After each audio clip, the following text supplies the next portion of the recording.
I'm Jeanne Gray, publisher of American Entrepreneurship Today and host of the podcast series Experience Voices, where I talk with highly accomplished people who share the critical elements that led to their success. Welcome to the Experience Voices podcast. Today we are joined by a visionary, Balint Pasztor, the co-founder and CEO of DiffuseDrive, who is solving one of the biggest bottlenecks in the AI world, data scarcity. DiffuseDrive is a next-generation physical AI company that is fundamentally transforming how Fortune 500 companies access the massive volumes of real-life, high-fidelity data they need. Balint and his co-founder are disrupting a $125 billion market, and they're doing it with unprecedented speed and scale. Thanks for being a guest, Balint. Thank you so much for having me.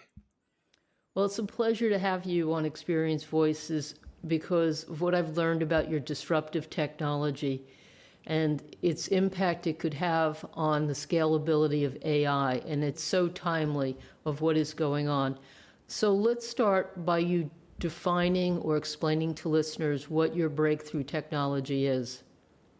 Absolutely. Most importantly, it's not just AI, but physical AI is what we are tackling, something that touches the real world.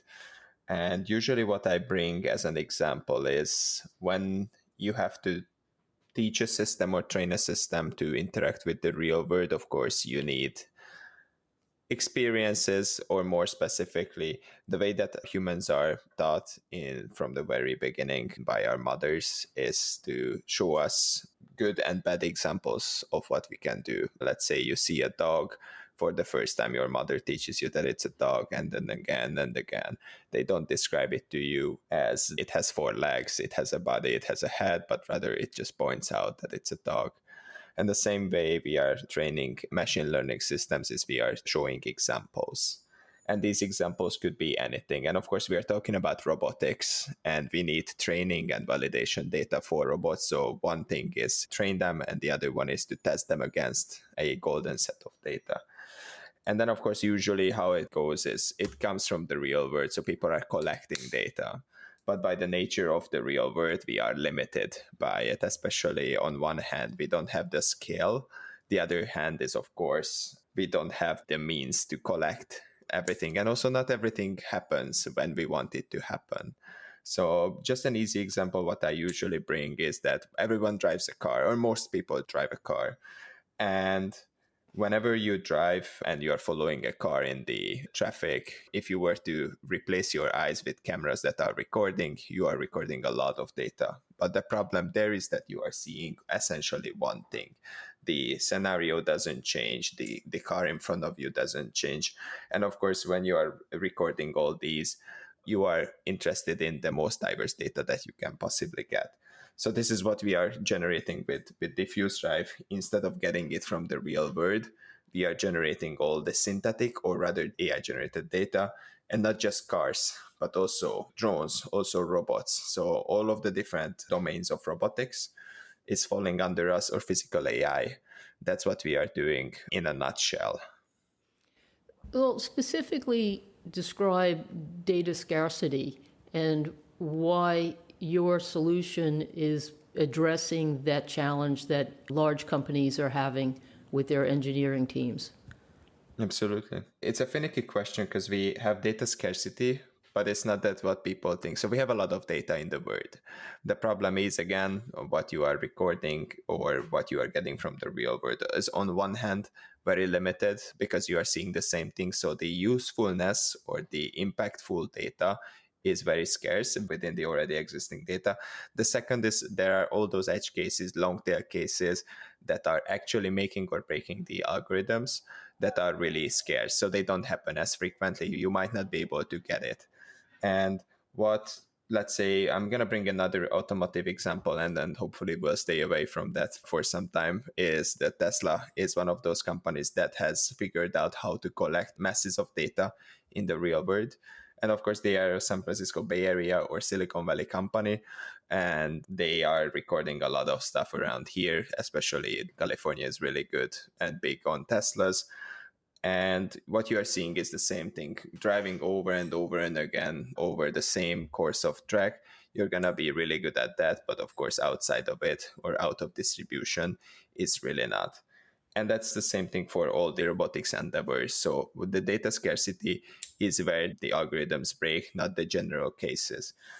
And I was reading an article a couple of days ago, and where we are right now in the robotics industry is pretty much 100 years behind for everything that is written. So we have language models that are being developed on a daily basis by these companies like OpenAI, and they are digesting all the information that we have written as humans, even going back to 100,000 years ago with the wall paintings. Unfortunately for robotics, we are literally in the very first ages or very first decades of collecting data.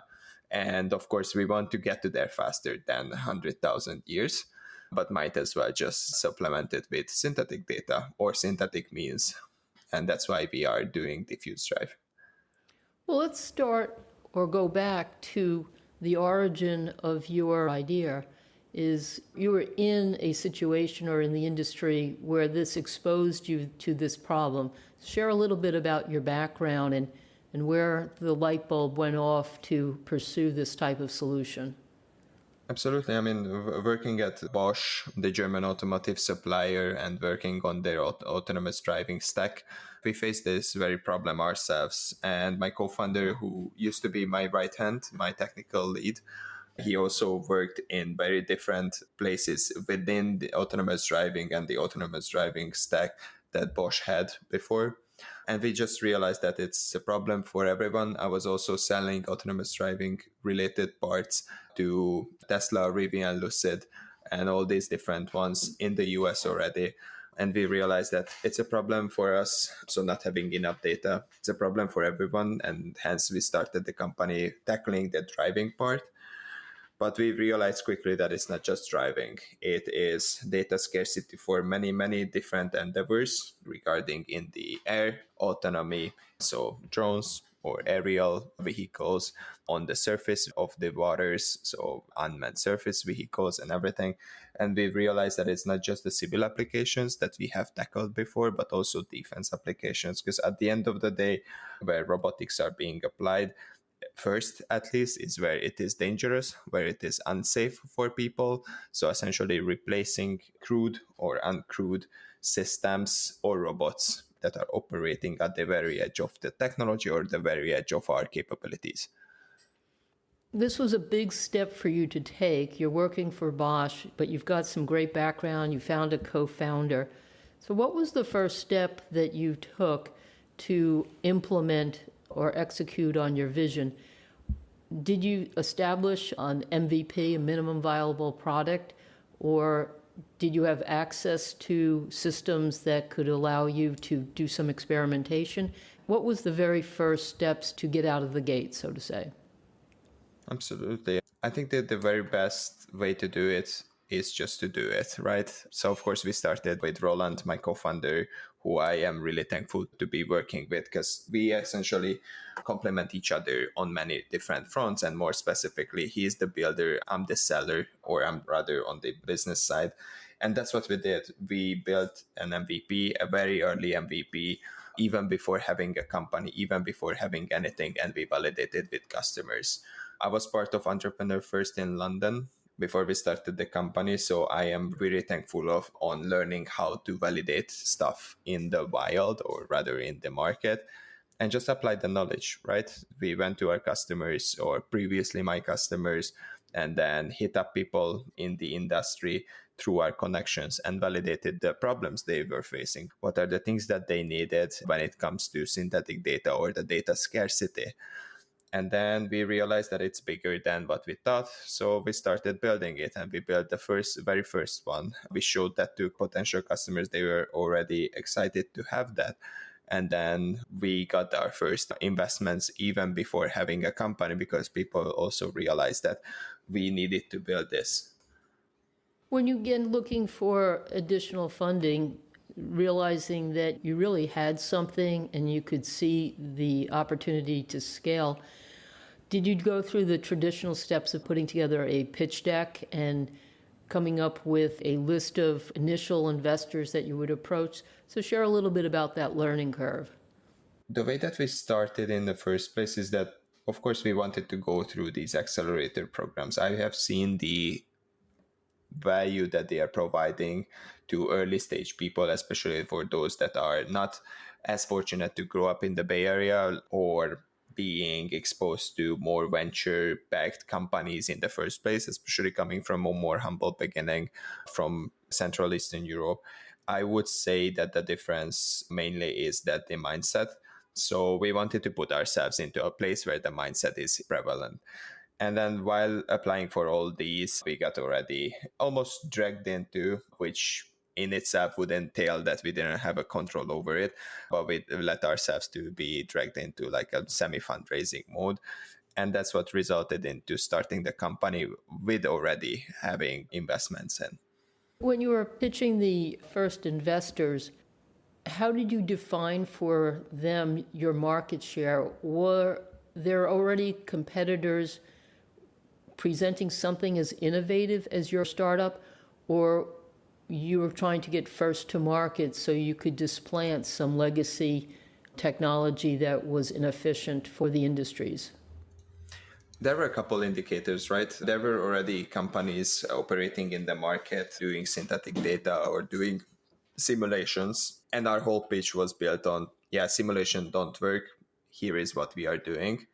That's one thing. And the other thing is people were just starting out GPTs of the world. So OpenAI has just released ChatGPT a little bit sooner than or earlier than we started the company. And then those were the pinpoints where everyone was realizing that we are running out of data that we can use for training all of our AI, or at least the real world data. So we needed to get some more from the real world. And the combination of all these, our first investors realized it, but also we realized it that we are on the right track.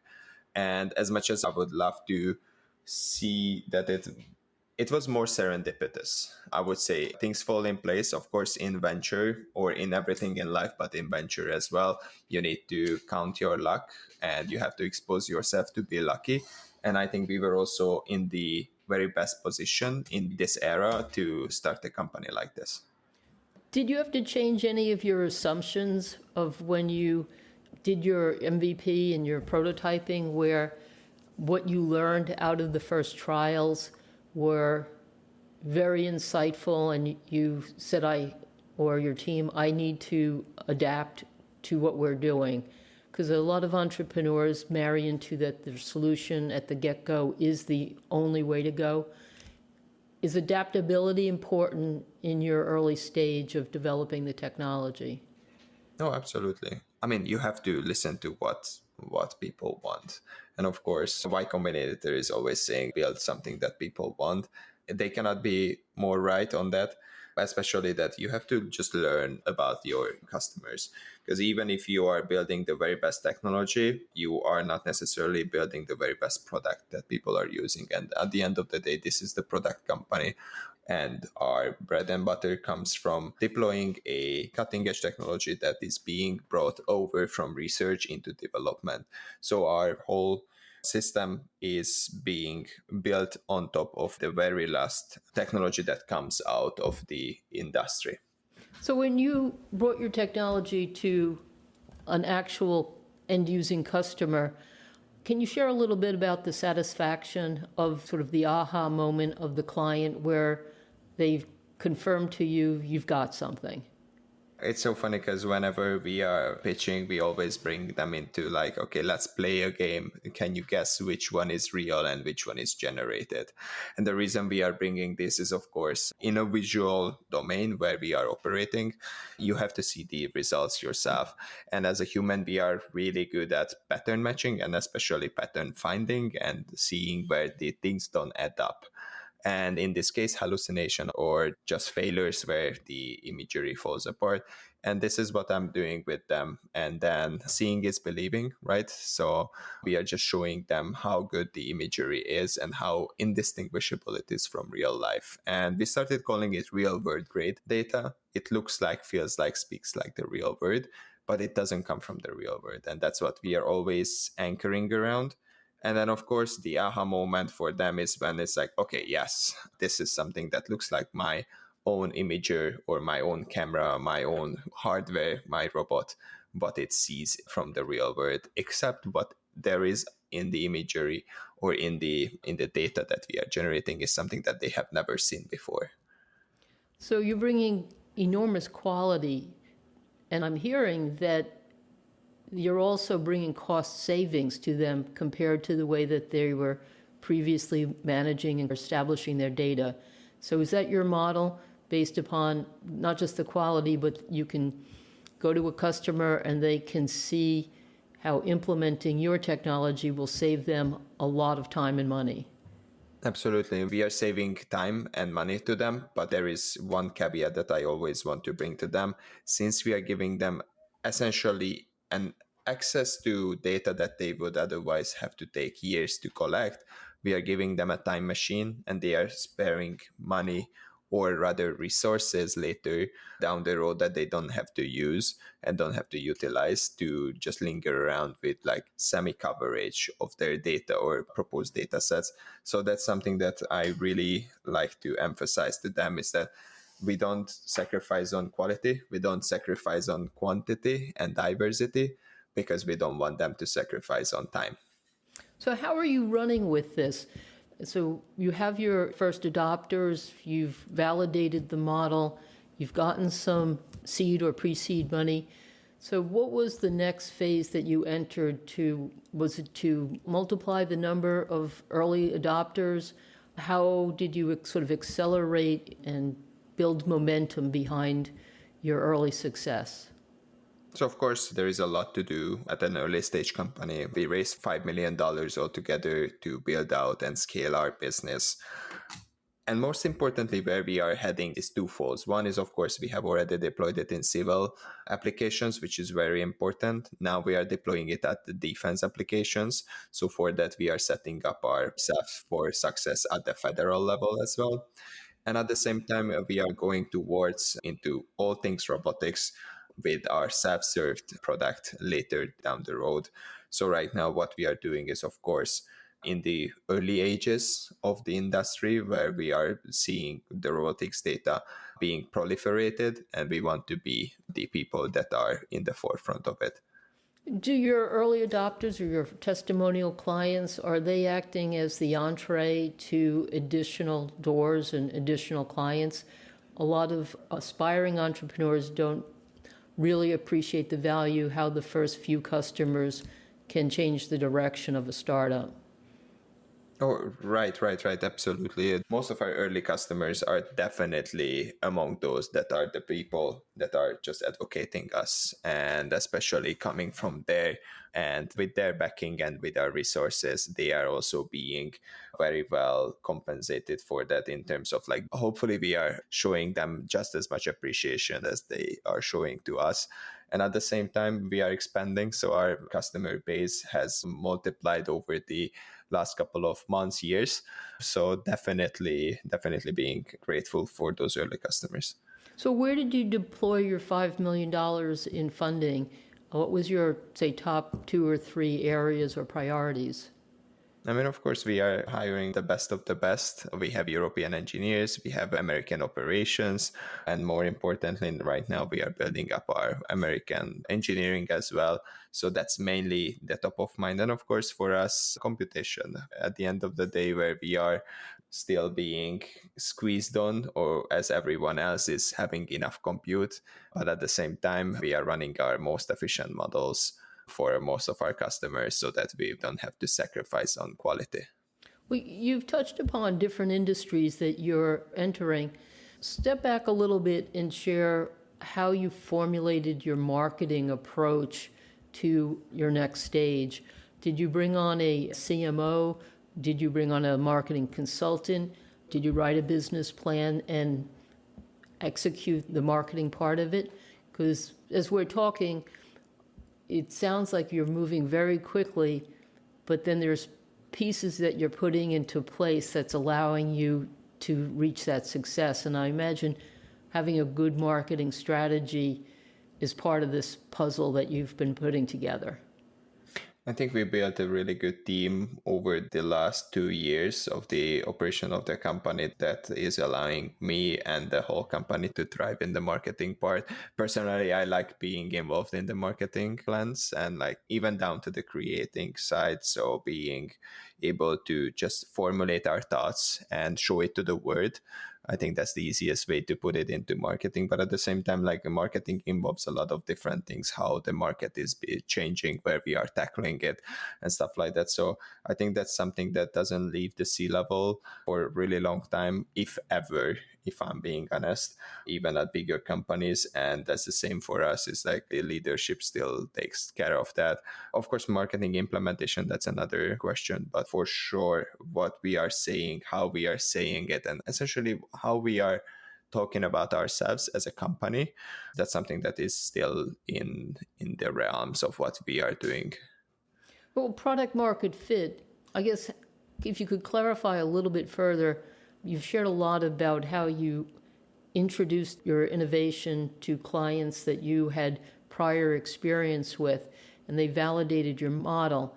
But I guess maybe I'm pressing you a little bit on the whole aspect of creating the message into all of the other areas of defense and robotics. That is there an online strategy? Is it one of personal networking? Are you leveraging what the Accelerator contacts that you had? Because that's where I'm seeing some common questions pop up with those who are bringing innovative technology to the market is where do they budget for it, and how do they get that initial momentum that all of a sudden they have gravity to their marketing efforts and it's easier to accomplish what they're doing versus stalling and saying, I've got something really good, but the doors are not opening? It's all the above. I feel like you have to stand on multiple legs, and especially like you have to put in the sweat equity for most of the stuff. Of course, you have to network, but I don't like calling it networking because that means that it's highly transactional. You have to build relationships. We are in the people to people business, and you have to make others not just think, but also believe in you. And especially understand that you are not going to go away. You are here to solve their problem. And then also you have to make them understand that you understand their problems. And of course, having the problem set itself for ourselves in the very beginning as like our own very much helps. And since then, building in defense, building in robotics, yes, we just have to listen to our customers, how they are formulating their problems, more specifically because the value proposition is not exactly the same for everyone. For some, it is finding the really last edge data or the edge cases or long tail cases. You have to find the very first bits of data and start from there. And then everything in between. For robotics, you might have a lot of data, but you don't have everything that you need for your needs. It's like somewhere in between. So I would say having the ability to synthesize it and then tell your customers what you are bringing to their table is always appreciated. Going back to your co-founder, so what I'm hearing is you have the business savvy to address a lot of the scalability issues as far as the sales and the marketing side, and he brings the technical and the engineering part of it. Is that where your complementary skills got you through the first, couple of years, because you had so much of the core skills between the two of you? Oh, of course, especially talking about like someone that is complementing you from multiple angles. Yes, I mean, that got us through many things. Starting the company together, we already knew what the other was capable of. And especially I could lean on to him on most of the things that I was not doing, which is, of course, the technology. He was the builder at the previous venture that we were involved in. And of course, now he's the builder. He is leading the engineering team and guiding them into really good direction. So I really appreciate that part. And of course, he doesn't have to do the things that I'm doing. So the fact that we can trust each other to this level is just unavoidable in a venture like this. And then, of course, highly appreciated. So Where do you see the company in the next couple of years? Is it a multiple of the number of employees? Is it a change in your location, or because I believe you're working out of a couple of different locations. How do you reset your vision now that you've got the funding, you've got the testimony, the early adopters? How did you revise your goals given what you have in place? We're building. That's the main and most important part of the company. Is, of course, we are hiring always. We get the very best of the engineers on board with us, and they are building the platform, the technology itself. So there are a couple of stuff, especially at a technology startup, it's always engineering heavy. And at the same time, we are deploying in multiple different locations and regions in the world, in the United States, in North America, in Europe, in APAC region. So all of these require a certain level of presence, and all of this presence is going to be supported by our staff. But at the same time, we are building a self-served engine or a self-served platform. At the very end of the day, we are giving an access to our customers to generate their own data. And that's what we want to support for them, which does and does not require a huge amount of engineering, depending on how you're looking at it. Well, I very much appreciate you coming on, Balint, and sharing this technology that I can see is so timely to the market. So I guess my last question to you is that, especially since, you've said you've had prior venture experience and how well you and your co-founder have moved so far so fast, share with entrepreneurs what you feel a common trap is or mistake that they make when they're launching, especially a new technology. Where is their thinking that is a part of a learning curve that they need to get past? What can you share on that? I mean, for me, the most important one was just to do it, right? Like how Nike says it, just do it. But most importantly, you have to experiment. You have to be able to fail. You have to be willing to fail and just do it and try things. Because something that's going to stick will propel you far. But until you find it, you just have to try things.